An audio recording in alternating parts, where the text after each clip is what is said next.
वहीं मुख्यमंत्री हेमंत सोरेन ने कहा है कि 14 मई 2021 से झारखंड में 18 वर्ष से ज्यादा उम्र के लोगों को कोरोना की मुफ्त वैक्सीन लगाई जाएगी।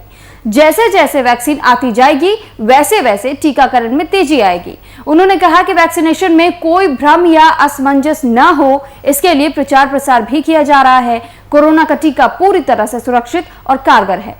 तीसरी लहर को लेकर विधायकों, सांसदों के सुझाव और चिंता के अनुरूप सरकार कार्य योजना बना रही है। उन्होंने कहा है कि झारखंड ने पड़ोसी राज्यों की अपेक्षा संक्रमण कम करने में बेहतर काम किया है। बता दें कि सीएम ने कोरोना संक्रमण को लेकर संथाल परगना और पलामू प्रमंडल के विधायकों, सांसदों की वीडियो कॉन्फ्रेंसिंग के जरिए बैठक बुलाई थी।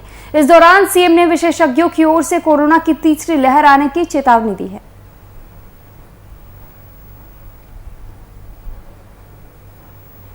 तो 18 प्लस की आयु के लोगों को जो वैक्सीन लगनी थी झारखंड में, अब इस बात का ऐलान हेमंत सोरेन ने कर दिया है। सीएम की तरफ से ये ऐलान कर दिया गया है कि जो 14 मई से मुफ्त टीका लगेगा 18 प्लस के लोगों को, ये टीका बिल्कुल मुफ्त मुहैया कराया जाएगा। यानी कि जो अब तक लोग ये सोच रहे थे कि कहीं कुछ सेंटर्स पर जहां पर कि खरीद भी इसकी हो रही थी, लेकिन अब उस पर भी एक तरीके से रोक लगाने की कोशिश यहां सीएम हेमंत सोरेन ने की है और खासतौर पर युवाओं को एक खुशखबरी और दी गई है। यानी कि जो 18 प्लस के लोग हैं और 44 तक की उम्र के लोगों को टीकाकरण किया जाएगा। तो हेमंत सोरेन ने कहा कि ये पूरी तरीके से मुफ्त होगा। वहीं जिसके बीच में जागरूकता की कमी है, तो जागरूकता की कमी को भी दूर करने की कोशिश की जाएगी। और इसी पर अधिक चर्चा के लिए हमारे साथ जुड़ चुके हैं बिहार झारखंड के संपादक कुंदन कृतज्ञ जी। कुंदन जी, सवाल ये कि झारखंड में जिस प्रकार से ऐलान हेमंत सोरेन ने कर दिया है कि 18 प्लस के आयु के लोगों को जो टीकाकरण मुहैया कराया जाएगा वो बिल्कुल मुफ्त होगा। 14 मई से ये टीकाकरण होना है, तो ऐसे में इस खबर को किस प्रकार से देखना चाहिए? युवाओं के लिए राहत भरी खबर है क्या? इसके बाद से वाकई जो लोग अभी तक पीछे हट रहे थे ये सोच के कि कहीं हमें पेड ना करना हो और ज्यादा पैसे ना देकर के टीका लगवाना हो, तो क्या उनमें भी कहीं ना कहीं उत्सुकता आएगी, वो टीकाकरण करवाने के लिए जाएंगे? देखिए सुरभि, जिस तरीके से 1 मई से तीसरे चरण के टीकाकरण की शुरुआत होनी थी, टीकाकरण का अभियान टीका की कमी की वजह से शुरू नहीं हो सका और केंद्र और राज्य के बीच में जो मतभेद थे वो खुलकर सामने भी आए। अब धीरे धीरे राज्य सरकार के पास टीका पहुंचना शुरू हो चुका है, क्योंकि झारखंड सरकार ने भारत बायोटेक और सीरम इंस्टीट्यूट दोनों को 25-25 लाख टीके मुहैया कराने का आदेश पहले ही दे दिया था। उसके लिए भुगतान भी कर दिया गया था। तो अब वो टीके की खेप धीरे धीरे पहुंच रही है। इसी को लेकर हेमंत सोरेन सरकार ने कल यह निर्णय लिया है कि तीसरे चरण के टीकाकरण के लिए 18 साल से अधिक आयु वर्ग के लोगों को जो टीकाकरण किया जाना है उसकी शुरुआत अब 14 मई से की जाएगी। और राज्य सरकार ने इस बात की भी घोषणा की कि यह टीका राज्य में तमाम लोगों को मुफ्त मुहैया कराया जाएगा।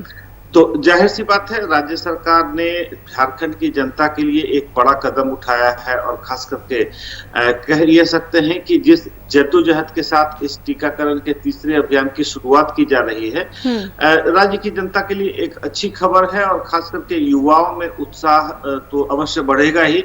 और जिस बेसब्री से लोग टीके का इंतजार कर रहे हैं, क्योंकि कोरोना संक्रमण के इस दूसरे दौर में जो खौफ, जो डर पैदा हुआ है लोगों के मन में, उससे बचने के लिए बस एक रास्ता है टीकाकरण। और जैसे ही राज्य सरकार ने इस बात की घोषणा की है, तो आप कह सकते हैं कि युवा वर्ग पे और जो भी लोग इस तीसरे चरण में शामिल होने की स्थिति में हैं, उनमें खुशी की लहर देखी जा रही है। सुरभि, ठीक है, लेकिन कुंदन जी, अभी जिस प्रकार से झारखंड से ऐसी भी खबरें सामने आई कि कई ऐसे लोग हैं जिनमें अभी भी कहीं ना कहीं जागरूकता की कमी है, अभाव इसी बात का है कि उन्हें जागरूक नहीं किया गया है कि वैक्सीन उनके लिए फायदेमंद है, क्योंकि कई प्रकार की भ्रांतियां, भ्रम भी फैलाए जा रहे हैं लोगों के बीच में कि वैक्सीन अगर आप लेते हैं तो आपको नुकसान हो सकता है, इससे मृत्यु भी हो रही है लोगों की। ऐसे में कई लोग हैं जो कि डर के वजह से भी वो टीकाकरण करवाने के लिए जाते ही नहीं हैं।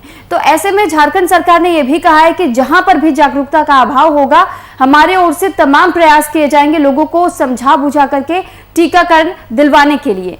तो ये किस प्रकार की तैयारी देखी जा रही है झारखंड सरकार की तरफ से?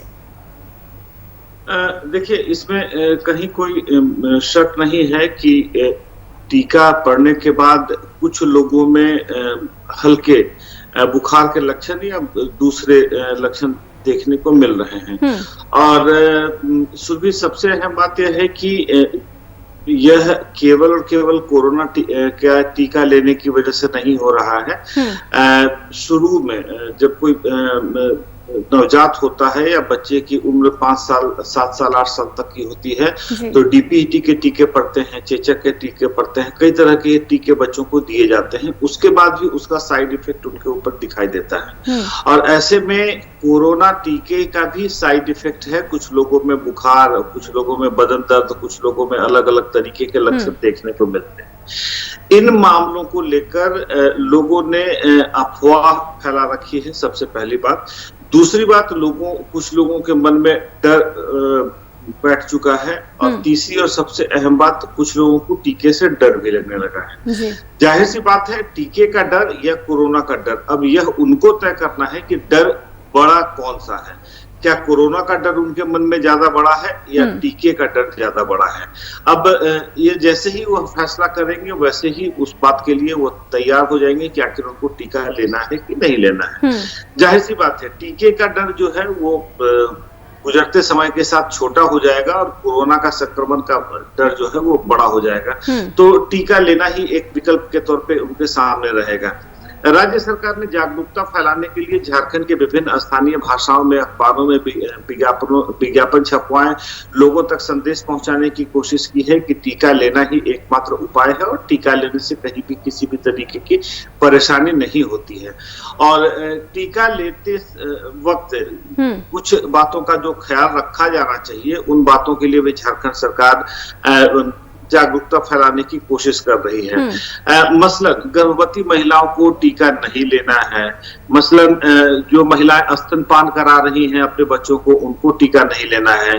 जो लोग कोरोना वायरस से संक्रमित हैं और पूरी तरीके से ठीक नहीं हुए हैं, 15 दिनों का वो समय नहीं पूरा हुआ है, उन्हें टीका नहीं लेना है। तो हर तरह की जागरूकता झारखंड सरकार के द्वारा फैलाने की कोशिश की जा रही है और इसके लिए सरकार लगातार प्रयासरत है। अब सवाल यह है कि झारखंड की भौगोलिक विशेषताएं जो है, चूंकि झारखंड शहरी इलाकों में कम और ग्रामीण इलाकों में ज्यादा निवास करता है और यहाँ पर जो स्कैटर्ड पॉपुलेशन है और खास करके झारखंड की जो टोपोग्राफी है, तो अंतिम पायदान पर बैठी जनता तक संदेश राज्य सरकार का पहुंचाना थोड़ा सा कठिन हो जाता है।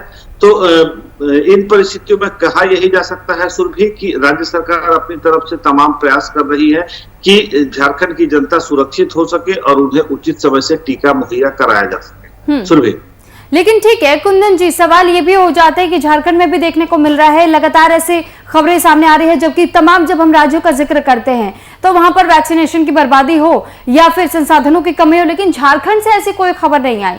तो झारखंड में किस प्रकार से सभी चीजों को एक तरीके से वो कंट्रोल करने की कोशिश कर रहे हैं राज्य सरकार, क्योंकि जो खबरें सामने आ रही है कि वैक्सीनेशन की बर्बादी या फिर संसाधनों की कमी, ऑक्सीजन बेड्स नहीं, यहाँ हेमंत सोरेन ये कोशिश कर रहे हैं कि चाहे वो, अगर हम बात करते हैं संजीवनी वाहिनी की, उन्होंने वो भी रवाना किया, एक ऐप भी उन्होंने लॉन्च किया है। तो ऐसे में वो प्रयासरत तो है, लेकिन क्या कुछ ऐसे राज्य हैं जिनको वाकई झारखंड से भी सीख लेने की जरूरत है कि किस प्रकार से कंट्रोल किया जा सकता है और ना वैक्सीन की बर्बादी हो, ना संसाधनों की कमी। अगर संसाधन कम भी है तो कैसे हम लोगों को सुरक्षित रख सकते हैं?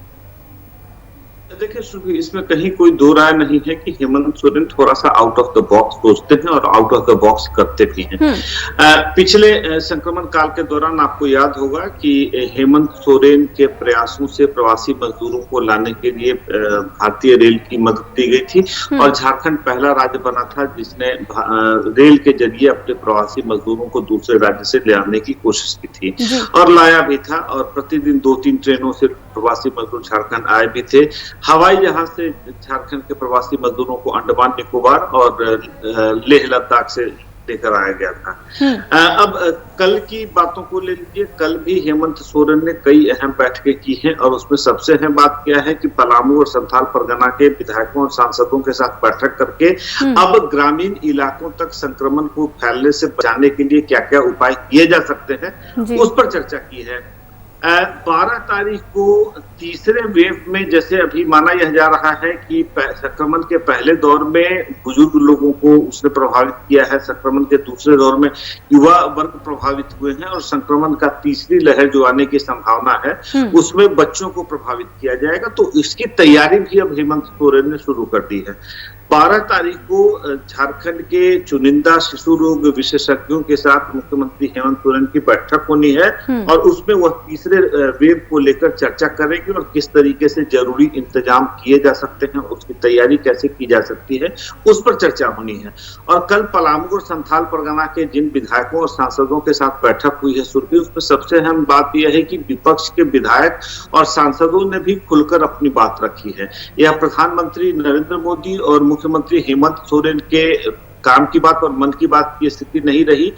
यहाँ पर पलामू के सांसद बीडी राम, चतरा के सांसद सुनील सिंह जैसे भारतीय जनता पार्टी के सांसदों ने हिस्सा लिया है। फिर भारतीय जनता पार्टी के संथाल परगना के विधायक और पलामू के विधायक अमित मंडल की बात कर लें या खास करके रामचंद्र चंद्रवंशी की बात कर लें या बाकी दूसरे भाजपा के विधायकों की बात कर लें, तमाम लोगों ने शिरकत की है और अपनी बातों को रखा है। और उसमें से कई कंस्ट्रक्टिव सजेशंस, कई कंस्ट्रक्टिव एडवाइस निकलकर सामने आए हैं, जिस पर हेमंत सोरेन ने बहुत गंभीरता से उन्हें भरोसा दिया है कि इस पर राज्य सरकार काम करने की कोशिश कर रही है।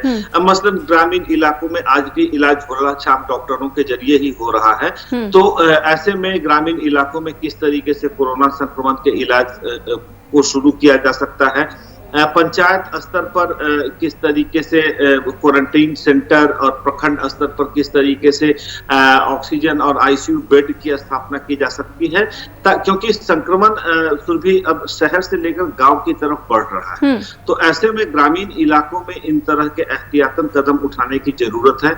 और हेमंत सोरेन ने कल जो चर्चा की है उस चर्चा में ग्रामीण परिवेश में किस तरीके से कोरोना संक्रमण के इस लहर से लड़ा जा सकता है या लड़ने की जरूरत है, इस पर चर्चा की है। और उम्मीद यह की जा रही है कि झारखंड बाकी राज्यों को भी एक दिशा, दशा और संदेश देने की कोशिश करेगा कि आखिर कम संसाधनों में भी आप किस तरीके से कोरोना वायरस के खिलाफ इस जंग में आगे निकल सकते हैं।